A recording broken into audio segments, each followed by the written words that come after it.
but our best texts are from 1000 AD. They were what all scholars used to build any kind of translations on.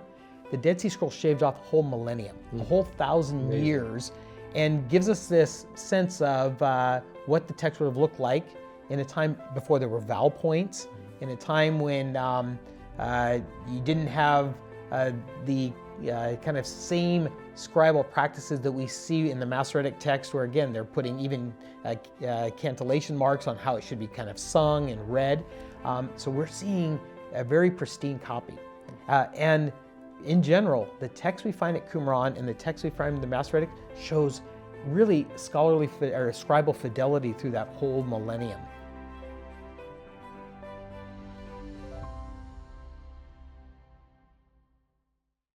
Hello, Bible lovers. Here we are with another production of Unscrolled, our podcast here at Museum of the Bible. And we welcome you, and a very special guest and my friend, Dr. Robert Duke, is with us. He's our Chief Curatorial Officer. And we welcome Bobby because he's going to take us into a deep dive on the Dead Sea Scrolls. Bobby, so glad you're here. Well, thank you for having me. You know, a lot of folks here in the museum had known you because of the work you'd done at Azusa Pacific. Maybe give the listeners a little background about your work there at APU and just who you are, family stuff. I think folks would want to know that. Yeah, so I did spend 18 years at Azusa Pacific University teaching mostly undergrad and then doing some administration. But if I even step back one step there, I did my PhD at UCLA in Dead Sea Scrolls. And even taking a step back from there, it was in the year 1991. I was a junior in high school.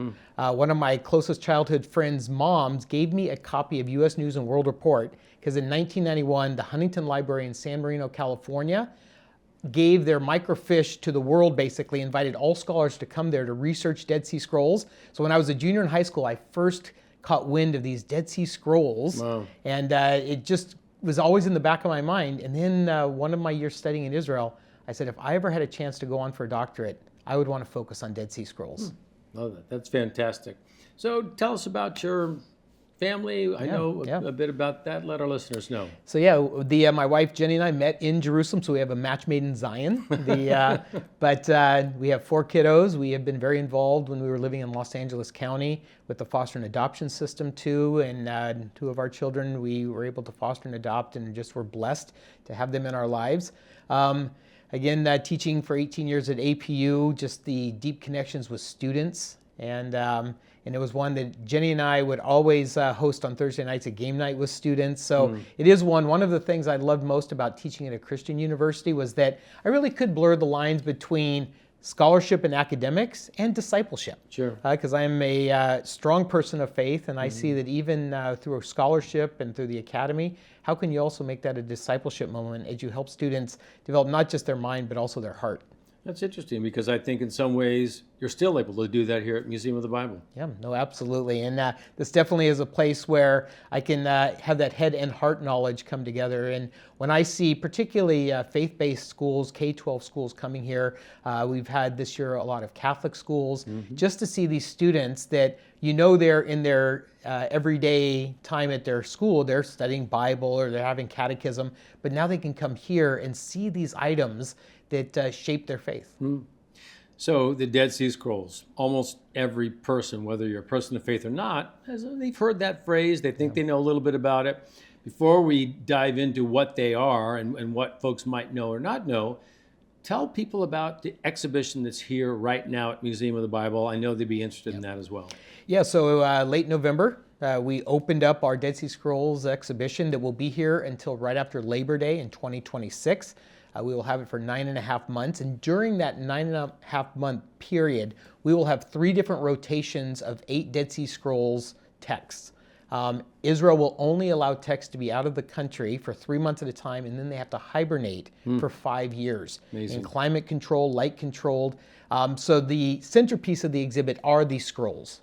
But the whole exhibit actually tells a story that starts in the Galilee as you reflect on the Sea of Galilee, and then this move toward Jerusalem through the Magdala Stone. The Magdala Stone has decorations of the temple on it, and then it moves to artifacts that were found in Jerusalem, and then eventually out to the desert to the wilderness of Qumran where the scrolls are found. And this whole story and this journey from the Galilee to Jerusalem to where the Dead Sea Scrolls are found tell this whole story of Second Temple Judaism. And you know that area so well. It must be fantastic for you to see that come and literally walk that road in a way, because you've had this personal experience with it. Why your pull to Israel? I mean, you talked a little bit about, as a young man, hearing about the Dead Sea Scrolls, because I know it feels like Israel's in your blood, truly. Yeah. Well, I would say what really inspired me to go to Israel right after I finished my undergraduate experience was a quote from John Wesley. John Wesley, in his address to the clergy, said, if you're going to be prepared fully for ministry, you need to know all these humanities. He said math and science and geography and you name it. But he also said you need to know the biblical languages. So I had not had any Hebrew up to that point. And I said, I'm young, single, can still see the world. Right. So what better place to go than Israel to learn Hebrew? So take us to Qumran, because I know you visited that area. We've seen photos of it. Maybe just give our listeners a sense of what you're looking at when you see the landscape there. Yeah, so it really is deserted. And before the scrolls were found, there wasn't even a really good road to the site. Archaeologists knew about this kind of ruined settlement, but without the scrolls being discovered, there was no real reason to do and invest in a major excavation. But I actually had the opportunity in 2001 to be part of even a salvage dig at Qumran, because there is still this thought, are there more caves to be discovered? Sure. But going back to 1947, a Bedouin out with his goats threw a rock into a cave, heard a crash, and then realized there's something here that I need to come investigate. And that was, again, 1947. The next 10 years, 11 more caves ultimately were found that produced almost 900 documents coming out of those different caves. And when people hear about the Dead Sea Scrolls, a lot of times they relate it to Scripture, but the scrolls are more than just Scripture. Tell us what else they found, what the documents told us. Well, when the texts were first found, it was the biblical text, and when we say biblical, we only mean the Hebrew Bible, the Old Testament. The scrolls were being read and copied at the same time Jesus and the disciples were walking the earth. So the New Testament hadn't even been written yet. But the biblical texts were the easiest ones to work on at first because you kind of already knew what they should say.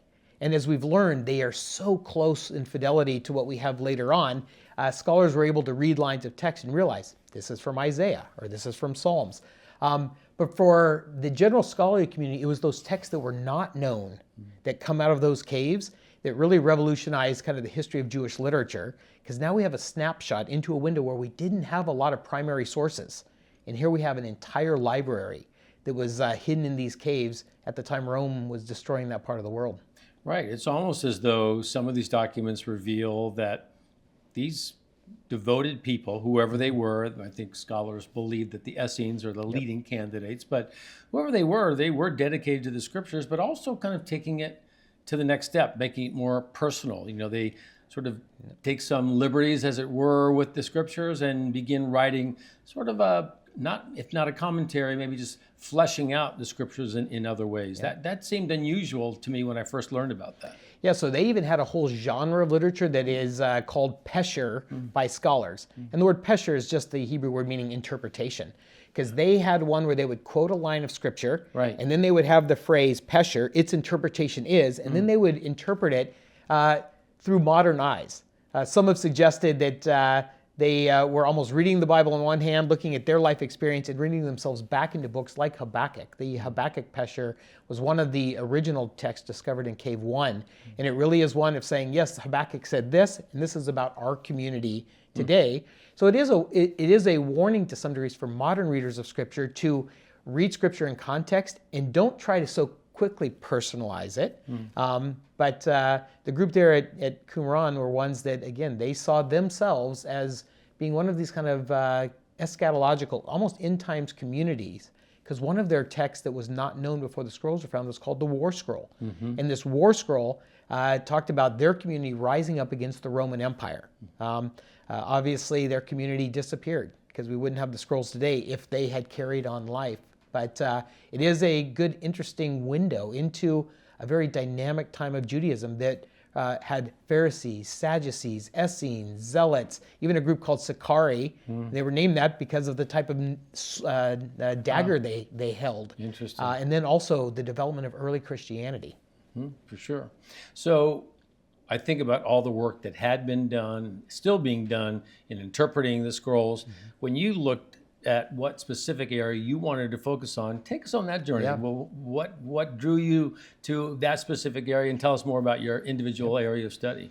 Yeah, so in 2001, when I was doing that salvage archaeological dig with two Israeli archaeologists, Hanan Eshel and Magen Broshi, both have since passed, and very dear men, well-respected archaeologists. After a day of digging, we walked along the aqueduct because the aqueduct went up into the hills there, just to the west of Qumran, to trap water, because the group at Qumran were hyper concerned with ritual purity. And if you have ritual purity concerns, you need lots of water, according to the book of Leviticus. So we're walking along this aqueduct, and I just asked Professor Eshel, if you were a young graduate student about ready to start a doctorate at UCLA, what would you do? And without blinking an eye, he said, I would find some of the Aramaic texts of Qumran that have not been researched and start researching one of those. So I went and found all the Aramaic texts at Qumran, and I really fell in love with this one called the Visions of Amram.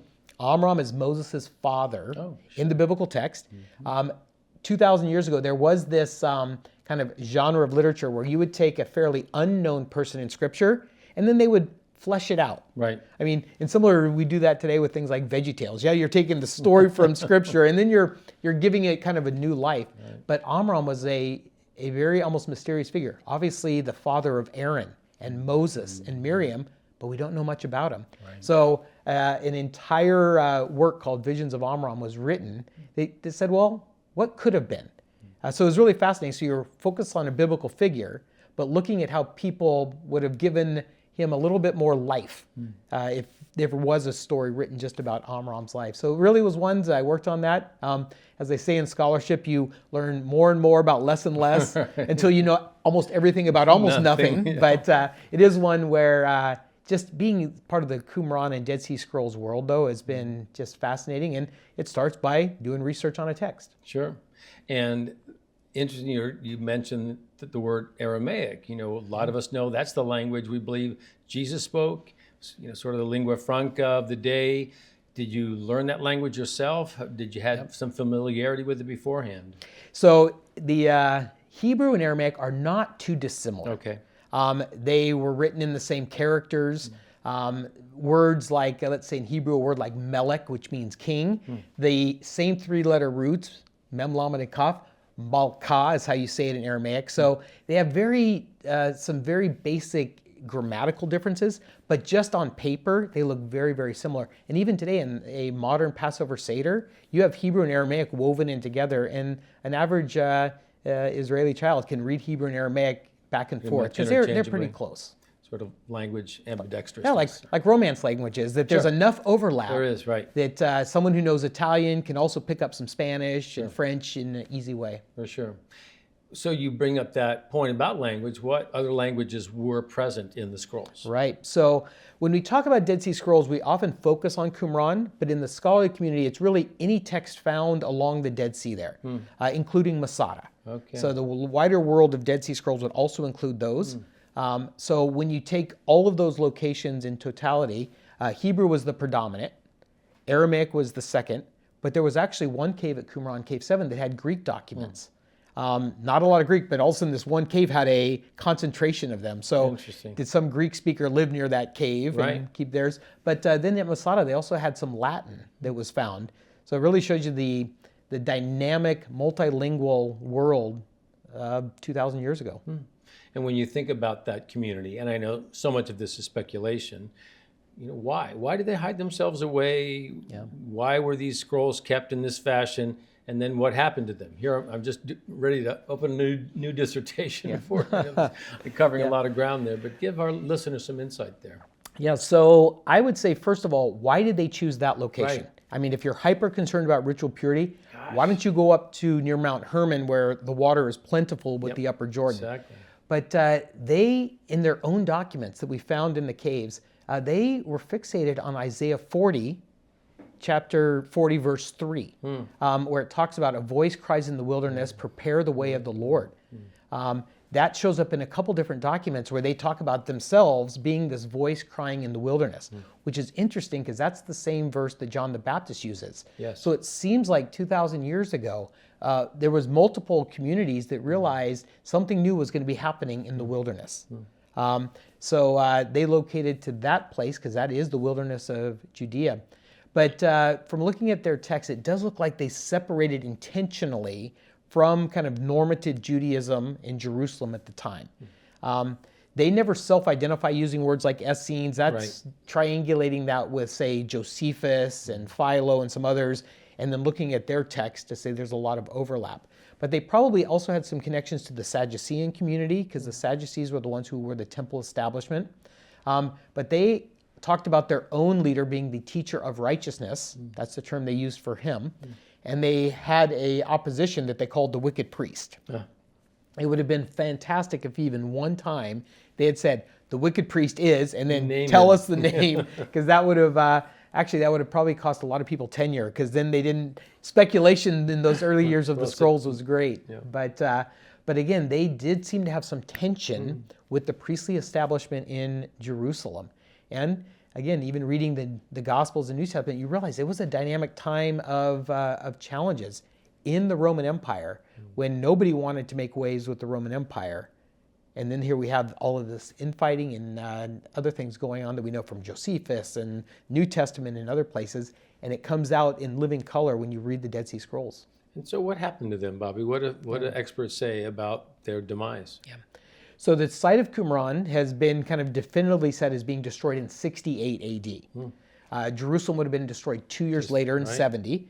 So sometime around that 68 AD, they must have hidden all their scrolls, left, with the thought being that once the Romans came through, they would come back and pick up life as usual. Unfortunately for them, they never came back. I mean, fortunate for the history of literature, they never came back because probably the text would have just disappeared.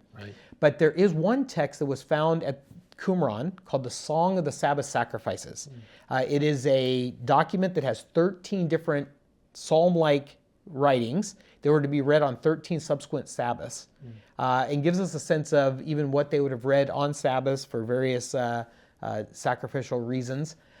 That document is found at Qumran and Masada, the only place where that document is found.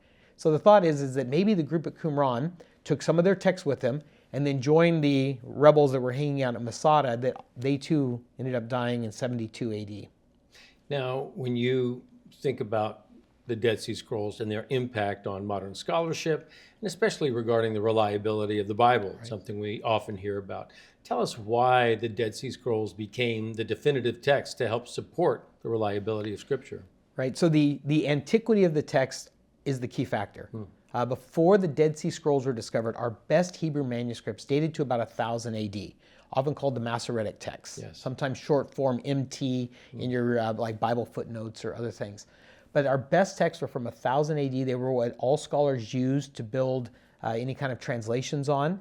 The Dead Sea Scrolls shaved off a whole millennium, a whole 1,000 years, and gives us this sense of what the text would have looked like in a time before there were vowel points, in a time when you didn't have the kind of same scribal practices that we see in the Masoretic text, where again they're putting even cantillation marks on how it should be kind of sung and read. So we're seeing a very pristine copy. And in general, the text we find at Qumran and the text we find in the Masoretic shows really scholarly or scribal fidelity through that whole millennium. There are some variants here and there, but even the one variant that is often considered the most substantially new reading comes in the 1 Samuel between chapters 10 and 11. In the NIV, the NRSV, any good modern translation will have a little footnote there that will just say about an extra 2 sentences that were all about Nahash, king of the Ammonites. Nothing theological, nothing in the Dead Sea Scroll variants undercut any major theological doctrine in Judaism or Christianity. It's one of the shocking things that people almost can't believe, because they assume that because the Bible is an ancient text that it's changed so often. It's the most common criticism that I hear of the Bible is you can't trust it because it's almost like this telephone game, right? Well, yeah, and even that telephone game is an analogy often used But why I tend not to use that analogy is because the telephone game is almost intentionally set up to get corrupted. Right. I mean, usually because of some persnickety teenager who's like trying to corrupt it. But the passion with which they're copying, and even the scribes at Qumran, you could tell how passionate they were about copying text, even with some simple things they did. So for example, in some of the Dead Sea Scrolls that are from that community, when they got to the 4-letter name for God, sometimes we say Jehovah or other things. Yahweh. Yeah, they actually changed and wrote it in different characters. So they intentionally stopped, wrote it in different characters, I think in a way to really honor the Ten Commandments. It says, don't take the Lord's name in vain. If you are stopping and writing in different characters, you're putting a lot of thought in just writing God's name. Interesting. That's a great anecdote. So when you posit about that area, what's your thought? Are there more gems coming out of Qumran? Do you think there's perhaps some more scrolls buried somewhere in that region? Yeah. I think it boils down to possible versus probable. Right. Is it possible? Absolutely. Archaeology is it's a shocking science. You never know what's around the corner. Sure. They did not know they would ever find King Tut's treasures, and lo and behold, there they were. It's true. No one thought in 1947 that they were going to start finding caves that would revolutionize biblical studies. So is it possible? Yes. I think it's less probable, though, because they have done such research. The Israel Antiquities Authority has done ground-penetrating radar. They've done whole missions to go out to the desert to find every nook and cranny, every crag in the rock to see if there could be things. But again, with seismic, that's a very seismic active location. I mean, who knows? Maybe someday there will be a 12th cave discovered. But we'll just have to wait and see. Now, are there tours of the Qumran caves today? If you went to the area and visited today, is that something that people who are visiting Israel would be able to see? So you can visit the settlement. There is a wonderful gift shop now, bus parking like you couldn't imagine. And they have a great film that gives an idea of what life was like for the group there at Qumran. Probably with special permission, you could go up, particularly Cave 11 is the most accessible. But from what I understand, and even the last couple of times I've been there with tour groups, it is highly discouraged because these are not Carlsbad caverns. These are not massive caves that you can turn into tourist locations. Right. If you started having tens of thousands of people every year climbing in and out of these caves, it would really kind of change their nature. But you can still see them. I mean, you can very clearly look from the settlement at Cave 4.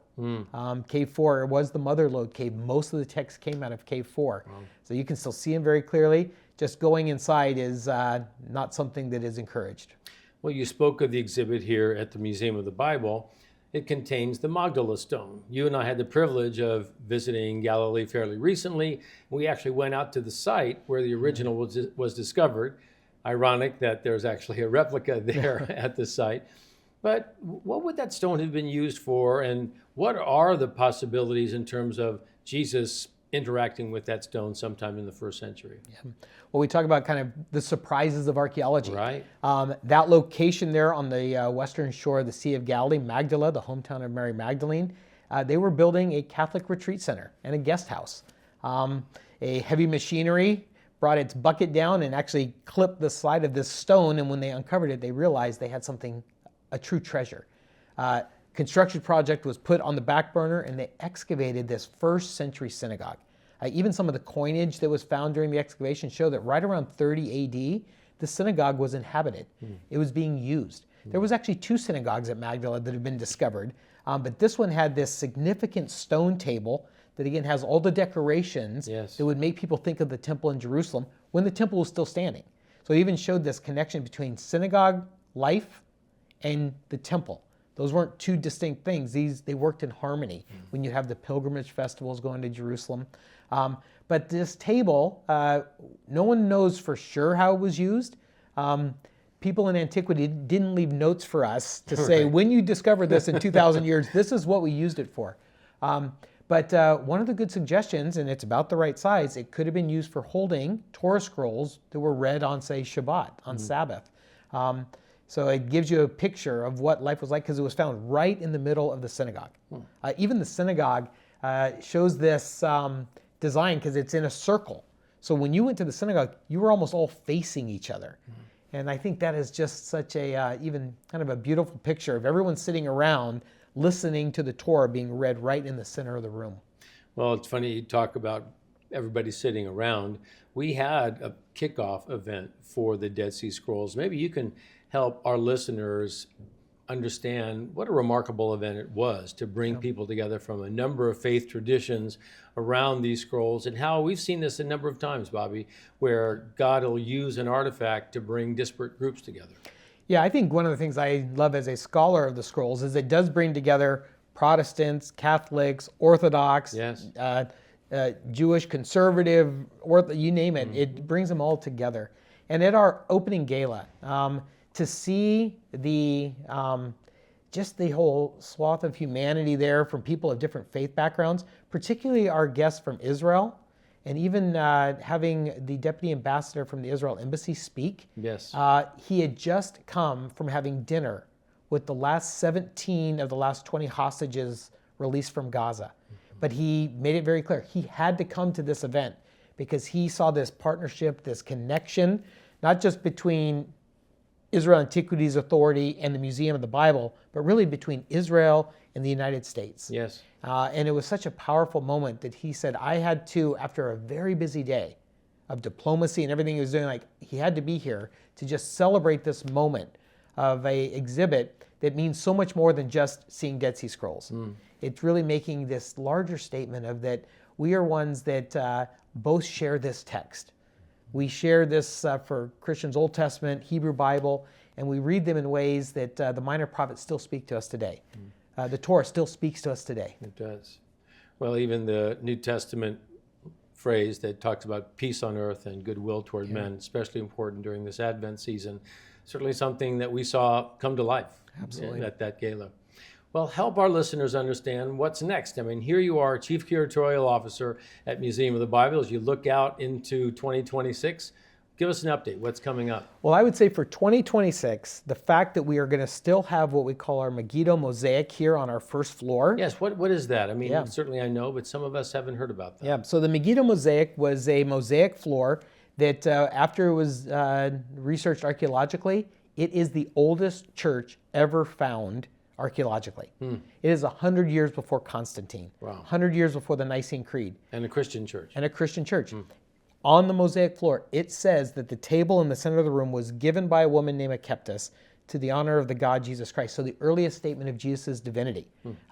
That is another treasure here at the museum right now, to see people of all different Christian backgrounds come together and say, this is coming from a time before we started seeing a lot of splintering. But it also came from a time that it's often easy for scholars to say that, well, we don't know what they believed because we didn't have creeds yet and all that. All here on this floor, we have the strongest statement of Jesus' divinity found before any of the creeds. Amazing. And it's really powerful. So you can come to the museum right now and see in 2026 the oldest scriptural text in the Dead Sea Scrolls and the oldest church. We're going to then, in July of 2026, be celebrating our 250th anniversary as a nation. So we're going to be focusing on the importance of the Bible at the founding and then throughout the history of the United States. And then we'll end the year in 26 with a special exhibit that will bring items, Greek icons from Patmos, where John wrote the Revelation, and from Thessaloniki, the site of the Thessalonians, and really to celebrate the way art has been used to teach Scripture going way back many, many centuries. People are going to turn off the podcast, Bobby, and run to book tickets. Absolutely. To come to the museum. Thank you for that. Well, I'm wondering if there isn't an 11-year-old girl or boy out there listening to hear you speak and wondering, gosh, what an interesting life he's had, and to be at the museum now. What would you advise a young person who is interested in the museum world, thinking about curation? What's the right track? How would you advise them at this time? Yeah. Well, I would say that just expanding your mind however you can. I know we're in a season right now where it's so easy to cut corners with AI technology and all that. It's just really easy to, well, what's the answer I want? But be willing to dig in, read, be curious. I would say learning a language is something that's fantastic because it gives you other skills too. It makes you think differently. So I would say any interest in museum world, become a student of the humanities. Know art and know architecture and know literature. Because I do think even though we're going to have all these technological advances in the future, it's still going to require people to think creatively and think differently and to really think deeply. And that's something you can't learn just by keystrokes on a computer. Spoken like someone who spent a lot of time in university life and probably Absolutely. counseled a lot of students along the way. Absolutely. Talk to us a little bit more about your own curatorial staff here. Just give us an overview of the kinds of areas that they focus on, their areas of expertise. I think our listeners would be interested to look under the hood a little bit.